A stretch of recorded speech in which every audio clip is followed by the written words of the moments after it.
جو کبھی پوری دنیا کے اندر اپنی ذلت کے اندر بدنام ہوا کرتے تھے، جو پوری دنیا کے اندر جنہیں قاتل کے نام سے یاد کیا جاتا تھا، جنہیں پوری دنیا کے اندر کبھی رہزن کے نام سے یاد کیا جاتا تھا، جنہیں پوری دنیا کے اندر کبھی قاتل کے نام سے یاد کیا جاتا تھا، دوستو پھر وہی قاتل عادل بنے ہیں، پھر وہی رہزن رہبر بنے ہیں، پھر وہی پوری دنیا کو چلانے والے بنے ہیں۔ وہ زمانہ کیسا زمانہ تھا، اس کے بارے میں شاعر کیسا ہے؟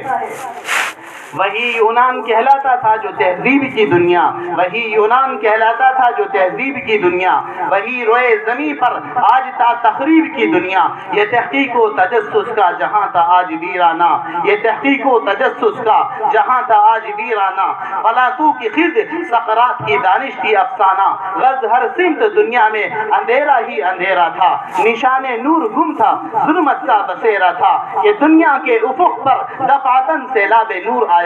جہان کفر و باطل میں صداقت کا ظہور آیا۔ حقیقت کی خبر دینے بشیر آیا نذیر آیا، حقیقت کی خبر دینے بشیر آیا نذیر آیا۔ شہنشاہی نے جس کے پاؤں چومے وہ فقیر آیا، مبارک ہو زمانے کو، مبارک ہو زمانے کو کہ ختم المرسلین آیا، صحاب رحم بن کر رحمت للعالمین آیا۔ میرے دوستو، جو زمانہ کبھی زمانے جاہلیت کے نام سے یاد کیا جاتا تھا، اس زمانے کو اسلام نے خیر القرون بتایا کہ ساری کائنات کے اندر، ساری دنیا کے اندر سب سے بہترین زمانہ حضرت احمد مصطفیٰ محمد مصطفیٰ تاجدار انبیاء محمد عربی صلی اللہ علیہ وسلم کی زبان مبارک سے صادر ہوا۔ خیر القرون زمانہ سب سے بہترین زمانہ ہے۔ دوستو، جب سے کائنات بنی ہے، کسی بھی زمانے کے اندر کوئی ابو بکر صدیق جیسا کوئی ابو بکر لا کر دکھائے، کوئی عمر فاروق رضی اللہ عنہ جیسا کوئی فاروق دکھائے، کسی بھی قوم کے اندر،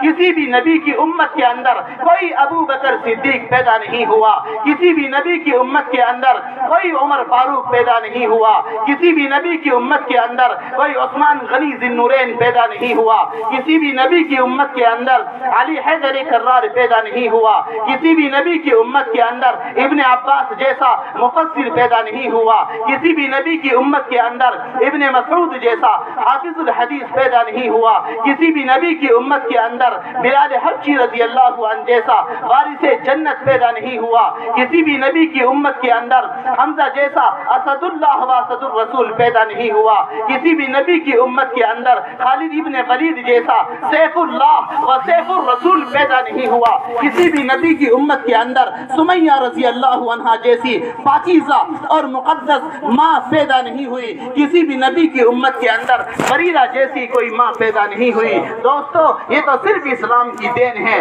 جس اسلام نے اس دنیا کو کبھی صدیق دیا ہے، کبھی فاروق دیا ہے، کبھی غنی ذی النورین دیا ہے، کبھی علی حیدر کرار دیا ہے۔ دوستو، جب انسان کی زندگی کے اندر دین آتا ہے تو بولنے کا انداز بدل جاتا ہے، جب زندگی کے اندر دین آتا ہے تو دیکھنے کا انداز بدل جاتا ہے، دین آتا ہے تو سننے کا انداز بدل جاتا ہے، جب زندگی کے اندر دین آتا ہے تو کا انداز بدل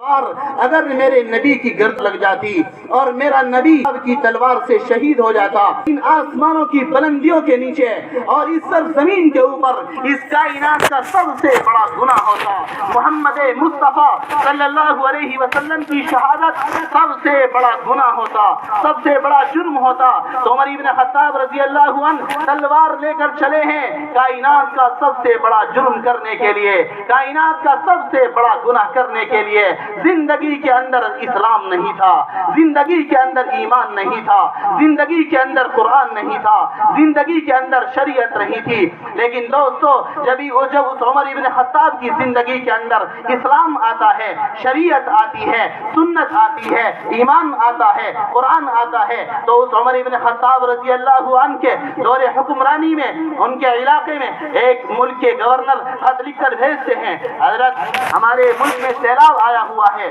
تو امیر المومنین جواب لکھتے ہیں کہ اتنا اچھا انتظام کرنا کہ کہیں سیلاب میں کسی کی جان کا نقصان نہ ہو جائے۔ تو پھر بعد میں جب کارگزاری مانگی ہے کہ کارگزاری پیش کرو، سیلاب کے بعد میں کیا کارگزاری ہوئی ہے، تو ملک کا گورنر لکھتا ہے حضرت ہم نے الحمدللہ اتنا اچھا انتظام کیا تھا کہ کسی انسانی جان کا نقصان نہیں ہوا، ہاں البتہ ایک کتا ڈوب کر مر گیا۔ تو جب عمر ابن خطاب نے وہ خط پڑھا، رونے لگے، آنسو سے رونے لگے اور دل دھڑکنے لگا، اور صحابہ نے پوچھا اے امیر المؤمنین آپ کیوں رو رہے ہیں، آخر اس خط میں کیا لکھا ہوا ہے؟ تو امیر المؤمنین نے کہا اس خط میں لکھا ہوا ہے ہم نے انتظام تو بہت اچھا کیا ہے لیکن ایک کتا ڈوب کر مر گیا ہے، اگر اللہ نے قیامت کے دن میرا گریبان پکڑ کر مجھ سے پوچھ لیا اے عمر بتا تیرے دور حکومت میں ایک کتا سیلاب میں ڈوب کر مرا تھا، تو نے انتظام کیوں نہیں کیا تھا، میں اللہ کو کیا جواب دوں گا، میں اس وجہ سے رو رہا ہوں۔ دوستو جب انسان کی زندگی کے اندر دین آتا ہے اس کی سوچ بدل جاتی ہے، اس کے چلنے کا انداز بدل جاتا ہے۔ وہ عمر ابن خطاب رضی اللہ عنہ جن کے نام سے لوگ کپ کپایا کرتے تھے، جن کے نام سے لوگ تھر تھرایا کرتے تھے، جو کبھی شاہانہ زندگی گزارا کرتے تھے، جو سردارانہ زندگی گزارا کرتے تھے، جب بیت المقدس فتح کرنے کی باری آتی ہے تو حضرت عمر رضی اللہ عنہ کے بارے میں تمام صحابہ نے آپس میں مشورہ کیا، بھائی ہمیں امیر المؤمنین سے بات کرنی چاہیے، ہمیں ان سے کہنا چاہیے آپ کہاں جا رہے ہیں؟ آپ بیت المقدس جا رہے ہیں جہاں یہودیوں کے بڑے بڑے بادشاہ موجود ہیں، عیسائیوں کے بڑے بڑے بادشاہ موجود ہیں، اور وہ اس انتظار میں ہیں کہ مسلمانوں کا بادشاہ آ رہا ہے، انہوں نے نام سنا ہوا تھا، کون آ رہا ہے؟ امیر المؤمنین عمر ابن خطاب آ رہا ہے۔ دوستو عمر ابن خطاب صرف ایک نام نہیں تھا بلکہ ایک عظیم شخصیت تھی، ایک پوری حکومت کا نام عمر ابن خطاب تھا، ایمان کی دعوت کا نام عمر ابن خطاب تھا، اسلام کے پیغام کا نام عمر ابن خطاب تھا۔ عورتیں اپنے بچوں کو کہا کرتی تھی بیٹا سو جا نہیں تو عمر آ جائے گا، بیٹا سو جا نہیں تو عمر آ جائے گا۔ آج کی مائیں اپنے بچوں کو شیر اور چیتاؤں سے بھیڑیوں سے ڈراتی ہیں، اور اس زمانے کی عورتیں اپنے بچوں کو کہتی تھی بیٹا سو جا نہیں تو عمر آ جائے گا۔ وہ میرے نبی نے فرمایا تھا عمر جس گلی سے گزر جائے اس گلی سے شیطان بھی نہیں گزر سکتا، اس گلی سے شیطان بھی نہیں گزر سکتا۔ تو صحابہ آپس میں مشورہ کر رہے ہیں کہ بھائی ہمیں حضرت عمر رضی اللہ عنہ سے بات کرنی چاہیے کہ آپ مسلمانوں کے امیر المؤمنین ہیں، مسلمانوں کے بادشاہ ہیں، آپ بیت المقدس کو فتح کرنے کے لیے تشریف لے جا رہے ہیں، ذرا آپ کا لباس بھی شاہانہ لباس ہو، آپ کی سواری شاہانہ سواری ہو، آپ کے سر کے اوپر تاج رکھا ہوا ہو۔ تو صحابہ نے آپس میں مشورہ کیا، لیکن بلی کے گلے میں گھنٹی کون ڈالے، حضرت عمر ابن خطاب سے بات کون کرے، یہ کسی کی ہمت اور مجال نہیں ہے۔ بڑے بڑے دیگر صحابہ کرام بھی حضرت عمر ابن خطاب رضی اللہ عنہ سے کانپا کرتے تھے، ڈرا کرتے تھے، کون بات کرے۔ صحابہ نے آپس میں مشورہ کیا، ہاں ہمارے پاس ایک نام ہمارے ذہن میں آیا ہے، کون ہے؟ اماں عائشہ ہیں، ہم اماں عائشہ سے جا کر چل کر بات کرتے ہیں۔ اماں عائشہ چونکہ ازواج مطہرات میں سے ہیں، حضور پاک صلی اللہ علیہ وسلم کی زوجہ مطہرہ ہیں، اگر اماں عائشہ عمر ابن خطاب سے بات کریں گی تو عمر ابن خطاب کی مجال نہیں ہے کہ وہ اماں عائشہ کے سامنے ذرا لب کشائی کرے۔ تو صحابہ نے آپس میں مشورہ کر کے حضرت اماں عائشہ سے بات کی، اماں عائشہ نے کہا چلو ٹھیک ہے میں بات کر لوں گی۔ تو اماں عائشہ رضی اللہ عنہا نے حضرت عمر ابن خطاب کو بلایا اور بلا کر یوں کہا عمر ابن خطاب تمہیں سوچنا تو چاہیے، سمجھنا چاہیے، تم امیر المومنین ہو، مسلمانوں کے بادشاہ ہو، مسلمانوں کی عزت ہو، مسلمانوں کی سربلندی ہو، مسلمانوں کا جھنڈا تم لیے ہوئے ہو، جب تم بیت المقدس کو فتح کرنے کے لیے جاؤ ذرا شاہانہ لباس میں جانا۔ بھائی انہیں بچوں کو چپ کر دو، سنیں بھائی ذرا توجہ کے ساتھ میں، دوستو توجہ کے ساتھ میں اگر سنیں گے بھائی بات سمجھ میں آ رہی، بور تو نہیں ہو رہے آپ حضرات؟ میں تقریر اس وقت تک کرتا ہوں جب تک لوگ بور نہیں ہوتے، اور جب آپ بھی کہہ دو جی بور ہو گئے تو چھوڑ دیں گے۔ تو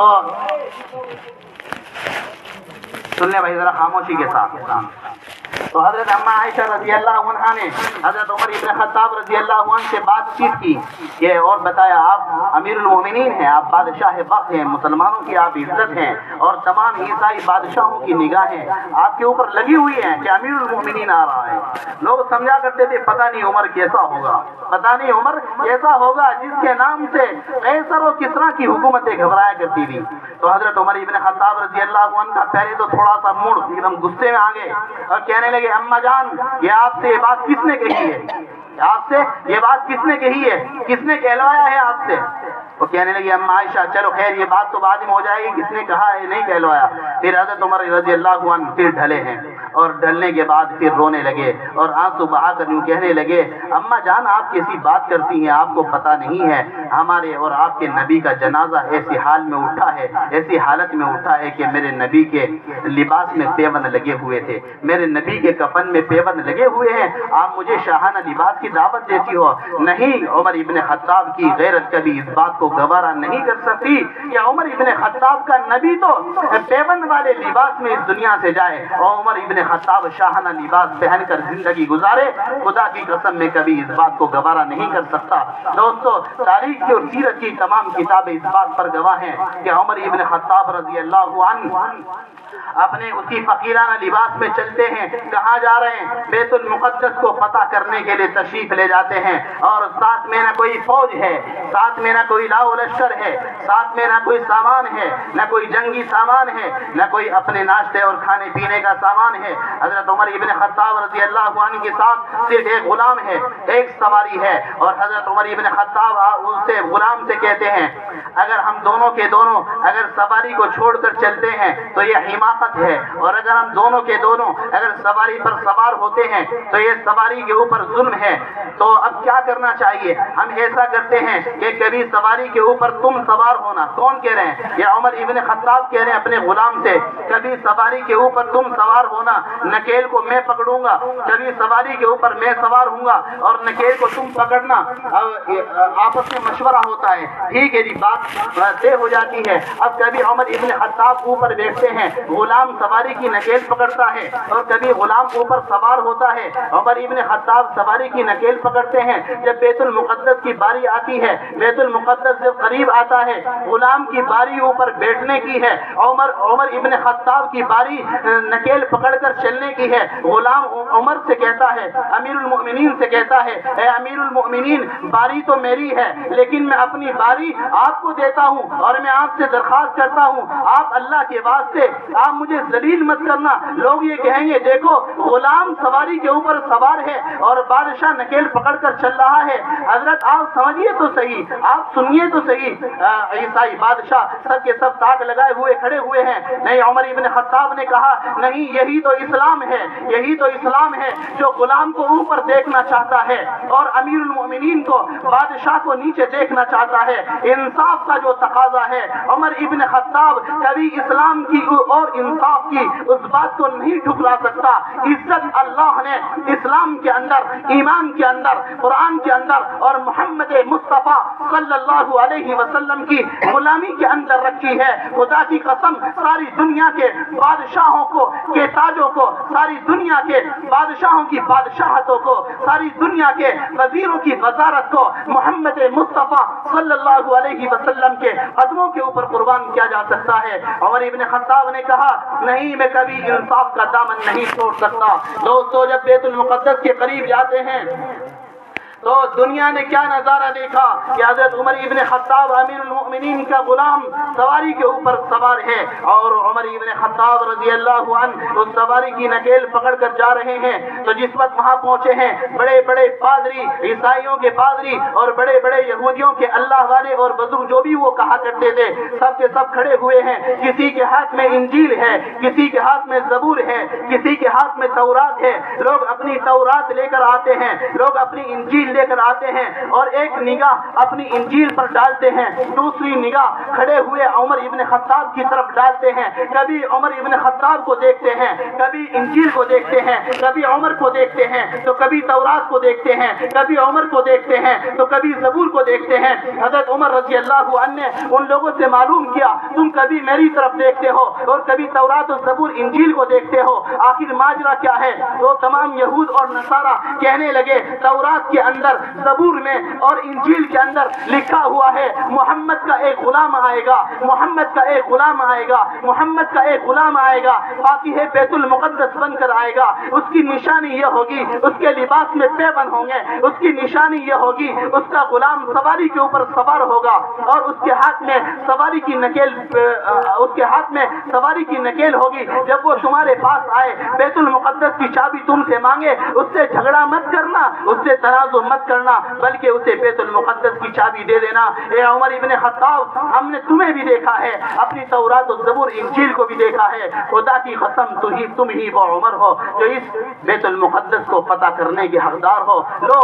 ایسے انصاف والے آدمی سے ہم تنازع اور جھگڑا کرنا پسند نہیں کرتے۔ اسی کو اللہ نے قرآن میں فرمایا مثلہم فی التوراۃ ومثلہم فی الانجیل، صحابہ وہ ہیں جن کی مثالیں اور جن کی تصویریں، جن کی سیرت زبور میں بھی چھپی ہوئی ہے، تورات میں چھپی ہوئی ہے اور انجیل کے اندر چھپی ہوئی ہے۔ میرے بزرگوں، دوستو، یہ اسلام کے اتنے بڑے بڑے ہیرو حضرت ابو بکر صدیق رضی اللہ عنہ، حضرت عمر ابن خطاب رضی اللہ عنہ، یہ کس کی برکت سے بنے ہیں؟ جاؤ عمر ابن خطاب رضی اللہ عنہ سے جا کر معلوم کرو۔ حضرت عمر ابن خطاب رضی اللہ عنہ ایک مرتبہ فوج کی صفیں لگا رہے ہیں، فوج کی صفیں لگاتے ہوئے کہنے لگے الحمدللہ الذی اعزنا بالاسلام، تمام تعریفیں اس اللہ کے لیے ہیں جس نے ہمیں اسلام کی برکت سے عزت بخشی ہے۔ صحابہ سمجھتے تھے ہمارے پاس اگر عزت آئی ہے تو وہ اسلام کی برکت سے آئی ہے۔ دوستو، آج ہم سمجھتے ہیں اگر ہمیں عزت ملے گی تو مال اگر ہوگا تو عزت ہوگی، مال اگر ہوگا تو عزت ہوگی، دولت اگر ہوگی تو عزت ہوگی، پردانی اگر ہوگی تو عزت ہوگی، سیاست ہوگی تو عزت ہوگی، تجارت ہوگی تو عزت ہوگی، دکان ہوگی تو عزت ہوگی۔ نہیں، ایسا نہیں ہو سکتا۔ ہماری اور آپ کی عزت اللہ نے محمد مصطفیٰ صلی اللہ علیہ وسلم کی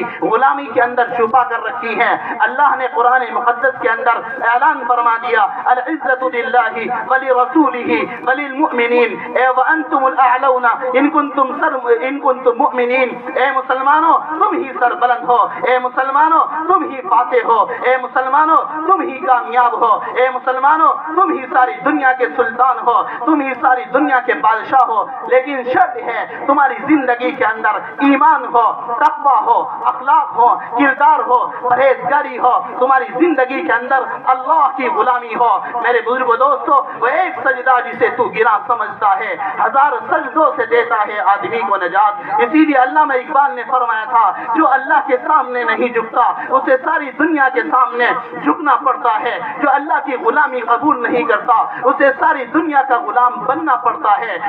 جس نے اللہ کے سامنے رونا نہیں سیکھا اسے ساری دنیا کے سامنے رونا پڑے گا۔ دوستو، آج امت مسلمہ در در کی ٹھوکر کھانے پر مجبور ہے، آج مسلمان ذلت اور رسوائی کی زندگی گزارنے پر مجبور ہے۔ کبھی ہمارا وہ وقت بھی تھا،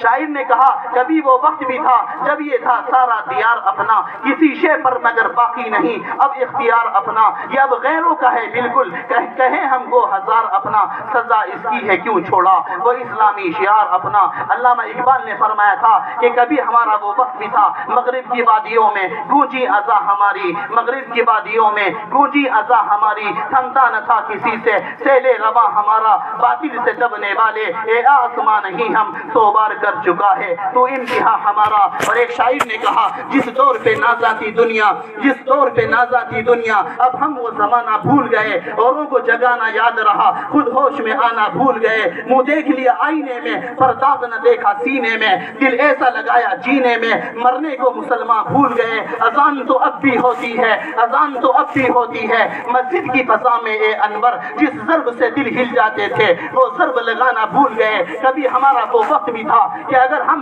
افریقہ کے جنگل کے کنارے پر کھڑے ہو کر اعلان کرتے ہیں اے افریقہ کے جنگل کے درندوں سنو غلامان رسول آ گئے ہیں، صحابہ رسول آئے ہیں اور صحابہ رسول کو, علماء رسول کو اس افریقہ کے جنگل کی ضرورت پڑتی ہے. تو تاریخ اس بات پر شاہد اور گواہ ہے کہ افریقہ کی جنگل کے درندے, شیر اپنے بچوں کو لے کر, چیتا اپنے بچوں کو لے کر, تمام موذی قسم کے جانور اپنے اپنے بچوں کو کاندھوں پر ڈال کر صحابہ کے سامنے اس طرح گزرتے چلے جا رہے تھے جس طرح غلام آقا کے سامنے گزرتا ہے, جس طرح محکوم ایک حاکم کے سامنے گزرتا ہے, جس طرح ایک رعایا بادشاہ کے سامنے گزرتی ہے. کبھی ہمارا وہ وقت بھی تھا کہ جب سامنے سمندر تھا, حضرت سعد ابن وقاص رضی اللہ عنہ اور حضرت سلمان رضی اللہ عنہ آپس میں سمندر کے کنارے پر کھڑے ہو کر مشورہ کرتے ہیں, بولو سلمان یہ سامنے سمندر ہے. تو حضرت سعد کہنے لگے, اے سلمان تم اپنے ان دریائی گھوڑوں کو ڈال دو, تم تمام صحابہ کے گھوڑوں کو انہی سمندر کے اندر ڈال دو.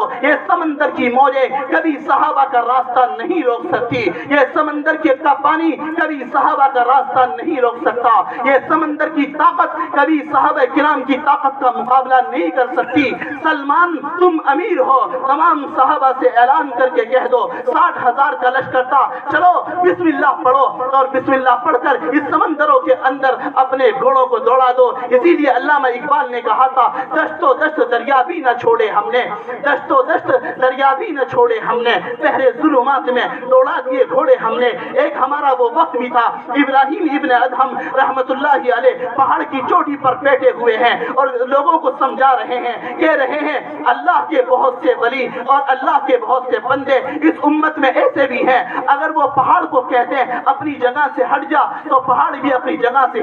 ہٹنے لگے, اگر وہ پہاڑ سے کہتے ہل جا تو پہاڑ بھی ہلنے لگے. ابھی ابراہیم ابن ادہم لوگوں کو یہ بات سمجھا ہی رہے تھے کہ جس وقت انہوں نے یہ بات کہی تو پہاڑ ہلنے لگا, پہاڑ ہلنے لگا. تو حضرت ابراہیم ابن ادہم رحمت اللہ علیہ نے پیر مارا اور پیر مار کر یوں کہا, اللہ کے بندے پہاڑ تو کیوں ہل رہا ہے, میں تو ان لوگوں کو بات سمجھا رہا ہوں. ایک دوستو ہمارا ایک وقت وہ بھی تھا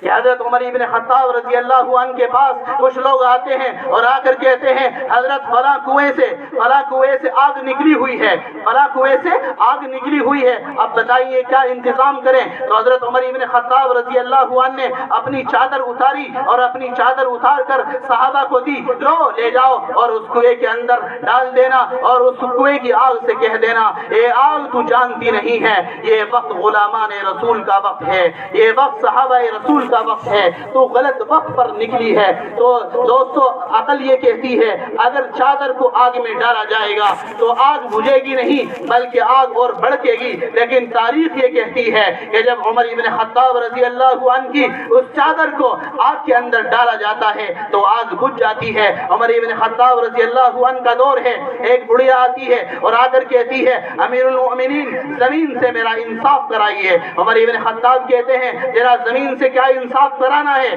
کہنے لگی جی میں کٹوری میں تیل لے کر آ رہی تھی, میرے ہاتھ سے کٹوری چھوٹی اور زمین نے میرا تیل پی لیا, زمین نے میرا تیل پی لیا. تو عمر ابن خطاب رضی اللہ عنہ نے ایک پرچی لکھی اور اس بڑھیا کو دی, لے جہاں تیرا تیل پڑا ہوا ہے اس زمین کے اوپر یہ پرچی رکھ دینا. اس کے اندر لکھا ہوا تھا بسم اللہ الرحمن الرحیم من عمر ابن خطاب من امیر المؤمنین, یا عمر ابن خطاب امیر المؤمنین کی جانب سے زمین کے نام یہ خط ہے, اے زمین تو نے اس بڑھیا کا جو تیل پیا ہے اس کو واپس کر دے. دوستو تاریخ یہ بتاتی ہے کہ فوراً تیل باہر آ گیا. دوستو ایک وقت ہمارا وہ بھی تھا, ہمارے چلنے پر کبھی آسمانوں کی بلندیاں بھی فخر کرتی تھی, کبھی ہمارے چلنے پر یہ زمین کا بچھونا بھی فخر کرتا تھا, کبھی لوگ ہماری مثال دیا کرتے تھے, کبھی لوگ اپنی جوان بیٹیوں کو بھی ایک مسلمان کے گھر کے اندر چھوڑ کر جایا کرتے تھے. لوگ سمجھا کرتے تھے مسلمان ایماندار ہوتا ہے, مسلمان سچا ہوتا ہے, مسلمان امانت دار ہوتا ہے, مسلمان اپنی بات کا پابند ہوتا ہے, مسلمان وفا نظر کا بھی صحیح ہوتا ہے, مسلمان دل کا بھی صحیح ہوتا ہے, مسلمان دماغ کا بھی صحیح ہوتا ہے. آج تو میرے بزرگوں دوستو کیونکہ اسلام ہمیں وراثت میں ملا ہے, اسلام ہمیں میراث میں ملا ہے, اس لیے آج ہماری نگاہوں کے سامنے اسلام کا جنازہ نکلتا ہے اور صبح سے لے کر شام تک نہ جانے کتنے ہزاروں احکام اسلام کے ہماری نگاہوں کے سامنے ٹوٹ جاتے ہیں, لیکن ہمارے دلوں کے اوپر کبھی احساس نہیں ہوتا، افسوس نہیں ہوتا۔ دوستو وہ نگاہیں کہاں چلی گئیں جن آنکھوں سے کبھی آنسو ٹپا کرتے تھے اللہ کے اس دین کو بچانے کے لیے؟ وہ عقلیں کہاں چلی گئیں جو اللہ کے اس دین کو محفوظ کرنے کے لیے کبھی سوچا کرتی تھی؟ اس لیے دوستو آج ہم یہاں سے ایک پیغام لے کر جائیں کہ انشاءاللہ اس اسلام پر جئیں گے، اس اسلام پر مریں گے۔ علامہ اقبال رحمۃ اللہ علیہ نے فرمایا تھا، میری زندگی کا مقصد تیرے دین کی سرفرازی، میری زندگی کا مقصد تیرے دین کی سرفرازی، اسی لیے میں مسلمان، اسی لیے میں نمازی۔ قل ان صلاتی ونسکی ومحیای ومماتی للہ رب العالمین۔ اے میرے نبی فرما دو میری نماز بھی، میری قربانی بھی، میری جان بھی، اور میرا مرنا بھی، میری زندگی بھی سب اللہ کے لیے ہے۔ مسلمان تو جیتا بھی اللہ کے لیے ہے اور مسلمان مرتا بھی اللہ کے لیے ہے۔ مسلمان کی تو جان بھی اللہ کے لیے وقف ہے، مسلمان کا تو مال بھی اللہ کے لیے وقف ہے۔ میرے بزرگوں دوستو، مسلمان تو اللہ کو سامنے رکھ کر زندگی گزارتا ہے۔ اس لیے ہم سب نیت کریں کہ انشاءاللہ ہماری زندگی کے اندر اس اسلام کو اور اس دین کو اگر ہماری جان کی ضرورت پیش ہوگی تو انشاءاللہ اپنی جان بھی قربان کریں گے نا انشاءاللہ؟ کون کریں گے بھائی؟ ہاں ماشاءاللہ سب تیار ہیں، اور اگر مال کی ضرورت